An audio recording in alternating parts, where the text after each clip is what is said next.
ये हरियाली कुछ डीएस्केलेशन हुआ है वाकई, या हालात वैसे के वैसे गर्म पड़े हुए हैं? नहीं, हालात तो वैसे के वैसे गर्म पड़े हुए हैं। देखिए क्या होता है ना, कहीं जगह चर्चा चल रही है कि कहीं बैकडोर चैनल्स ओपन हुए होंगे। देखिए बैकडोर चैनल्स तो हमेशा ओपन होते हैं किसी भी वॉर में। इवन इंडिया पाकिस्तान की जब वॉर हुई थी तो उसमें बैकडोर चैनल्स तो ओपन रहते ही है ना। एक आपकी आर्मीज और आपकी नेवीज लड़ाई लड़ती हैं, लेकिन बैकडोर चैनल्स में हमेशा बात होती है। सेनेट में एक प्रस्ताव आया कि जो ट्रंप का फर्दर ईरान हमले उनको रोका जाए, और वो 47-53 के अंतर से गिर गया। एक रिपब्लिकन है जिन्होंने ट्रंप के अगेंस्ट वोट किया। वहाँ पे ये नहीं है कि विप जारी कर दिया तो आपको वोट देना ही देना है, ऐसा नहीं है। वहाँ पे सब अपने मर्जी से वोट देते हैं। तो वो आई थिंक सबसे बड़ा क्यों यही था। इसका मतलब ये है कि ये वॉर कंटिन्यू करेगी एटलीस्ट अमेरिका की तरफ से।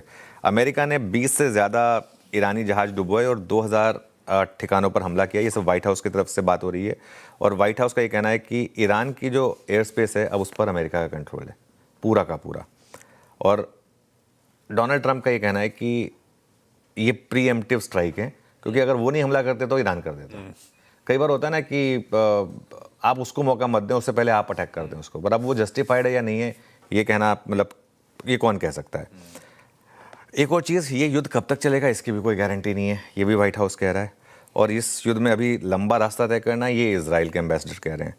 मोटा मोटी बात यह है कि अब व्हाइट हाउस ने भी कहा कि स्पेन भी अब हमारे साथ आने को तैयार है, हालांकि स्पेन ने मना कर दिया। स्पेन एक ऐसी कंट्री है जो थोड़ा सा इनके अगेंस्ट है, स्पाइन दिखाई है, जिसने स्पाइन दिखाई है ना। अब स्पेनियर्स जाने जाते हैं वैसे स्पाइन दिखाने के लिए। राफा नडाल है, कार्लोस अल्कराज है, हम सब तो जानते ही हैं उनकी फुटबॉल टीम।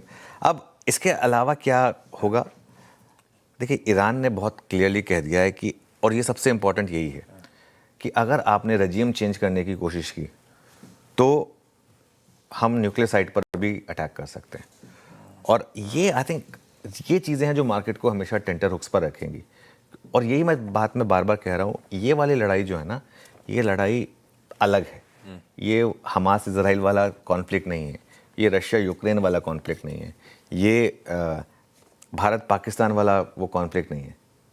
इन ज़्यादातर युद्धों में आपको पता था कि कौन जीतने वाला है, मोर और लेस, और कितने दिन ये लड़ाई चलने वाली है। ये वाली लड़ाई जो है ना, ये इसमें कहते हैं, कई लोग कह रहे हैं कि शायद वॉर ऑफ इक्वल्स है, और बड़ी वाली बड़े प्लेयर्स के बीच की लड़ाई है, और एग्जिस्टेंस एक रिलीजियस लड़ाई है। तो इस चीज़ को समझना बहुत ज़रूरी है। इंडिया भी इन्वॉल्व हो गया इस वॉर में अननोइंगली, क्योंकि वो जो कल श्रीलंका तट के पास जो उन्होंने वो डुबोया है, वो भारत आया था अभ्यास करने के लिए, उसमें 87 की डेथ हुई है। ये काफ़ी मतलब थोड़ा सा सैड न्यूज़ है। और लेकिन जो भी है, ऑलरेडी 1000 से ज़्यादा लोग मारे जा चुके हैं इस लड़ाई में, और अभी तो पता नहीं और कितनी कैजुअलिटीज़ होनी बाकी हैं।